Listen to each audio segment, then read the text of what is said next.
이 아침 우리에게 주시는 하나님의 말씀 전도서 10장입니다.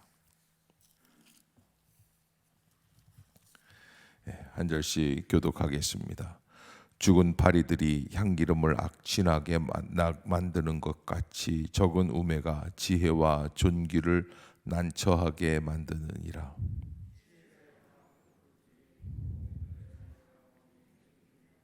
우매한 자는 길을 갈 때에도 지혜가 부족하여 각 사람에게 자기가 우매함을 말하느니라.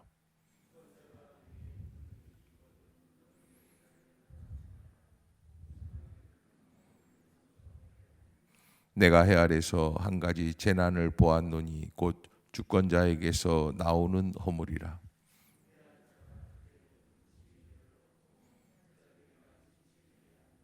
또 내가 보았노니 종들은 말을 타고 고관들은 종들처럼 땅에 걸어 다니는도다.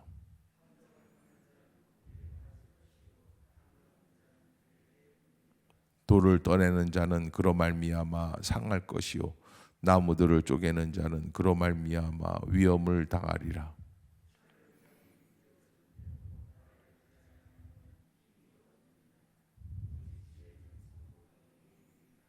주술을 베풀기 전에 뱀에게 물렸으면 술객은 소용이 없느니라.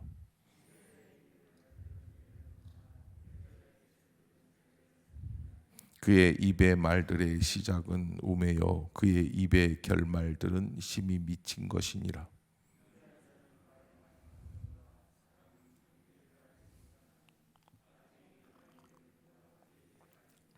우매한 자들의 수고는 자신을 피곤하게 할 뿐이라. 그들은 성읍에 들어갈 줄도 알지 못함이니라.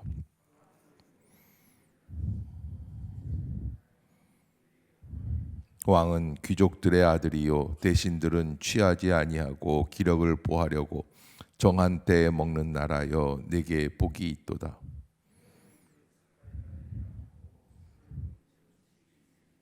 잔치는 희락을 위하여 베푸는 것이요 포도주는 생명을 기쁘게 하는 것이나 돈은 범사에 이용되느니라. 왕을 저주할 말며 침실에서라도 부자를 저주하지 말라. 공중의 새가 그 소리를 전하고 날짐승이 그 일을 전파할 것임이니라. 아멘. 할렐루야.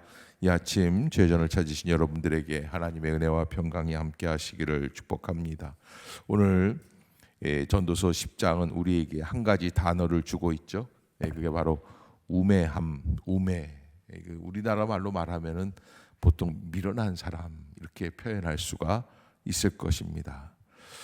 우매함이라는 것, 우매함에 대해서 우리가 어떻게 생각해야 할 것인가? 여기 오늘 본문에서는 불경건하고 부도덕한 것, 사람에게 죄성이 있으므로 사람의 생각과 감정과 판단, 말과 행동에 우리가 우매함이 있을 수밖에 없다 하는 것이고요. 겉보기에 또 세상적으로 지혜일지는 모르지만 하나님 앞에서는 어리석은 것이다. 그러니까 영적으로 깨어있지 못하는 우매함을 말하게 됩니다.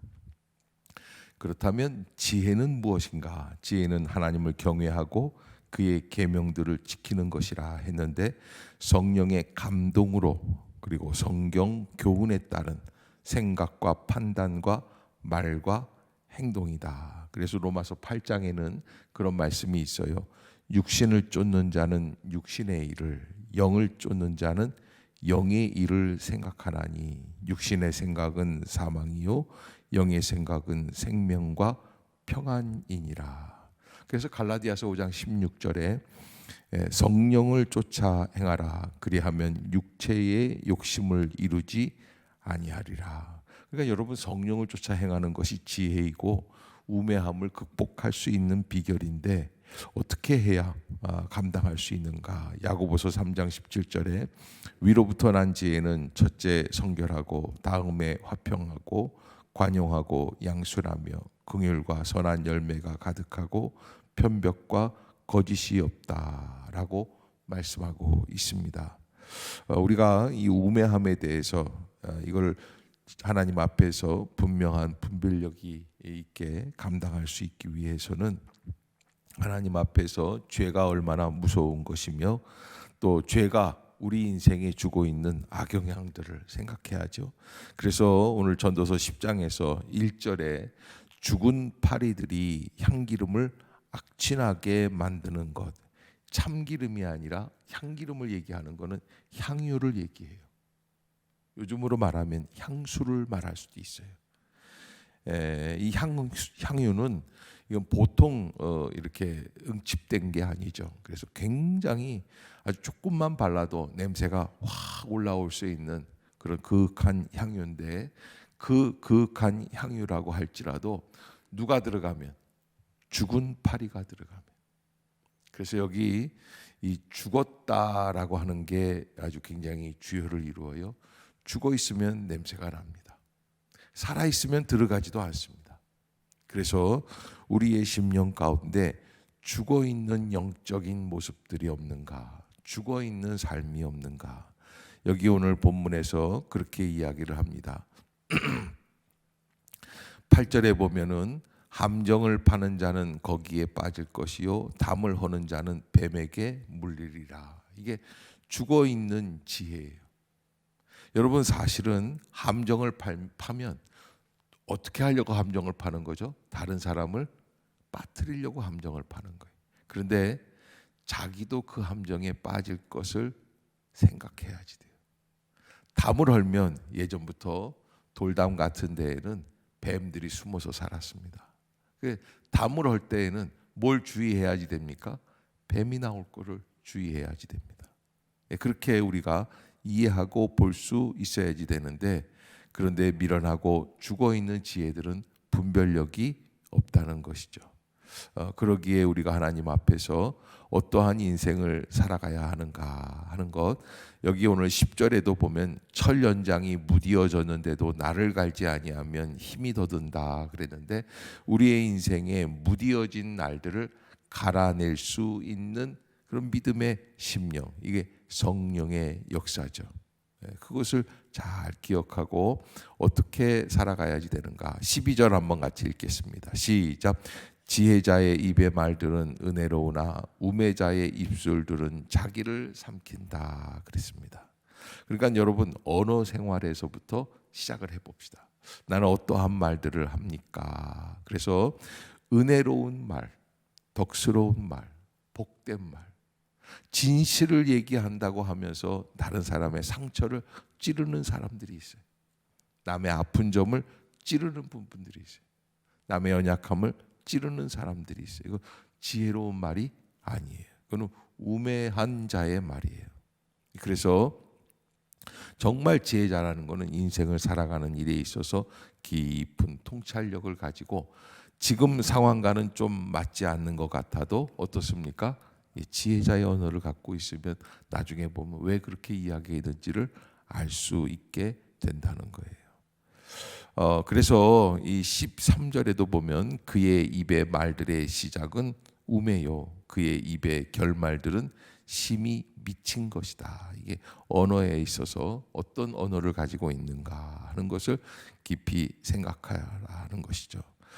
자, 이 16절에 보면 왕은 어리고 대신들은 아침부터 잔치하는 나라요. 그러니까 왕이 어리니까 대신들이 어떻게 합니까? 자기들 마음대로 하는 거예요. 그런 나라는 화가 있다 그랬습니다. 이걸 보면 분명히 결과가 나와 있는 거죠. 17절에 보면 이렇게 되어 있습니다. 시작. 왕은 귀족들의 아들이요 대신들은 취하지 아니하고 기력을 보하려고 정한 때에 먹는 나라요 내게 복이 있도다. 그러니까 질서가 세워져 있는 나라를 의미하는 거죠. 질서가 있다는 거예요. 그런 것들이 온전히 세워져 있을 때 그때 합당한 그런 지혜가 있게 되어 있다 하는 것이죠. 18절에 게으른즉 석가래가 내려앉고 손을 놓은즉 집이 새느니라. 그래서 우리의 인생에 있어서 뭔가 내려앉지 않도록, 새는 것이 없도록 우리의 인생을 한 번 더 점검해 볼 수 있는 것, 그것이 참된 지혜자의 모습이다. 우리는 오늘 이 10장에서 우매한 것을 처음으로 이야기할 때 이게 냄새를 의미합니다. 과연 나는 어떤 향을 바라고 있는가 하는 것. 하나님의 은혜 가운데 자기의 생각, 자기의 고집에 빠져 있지 않고 하나님의 은혜를 구할 수 있는.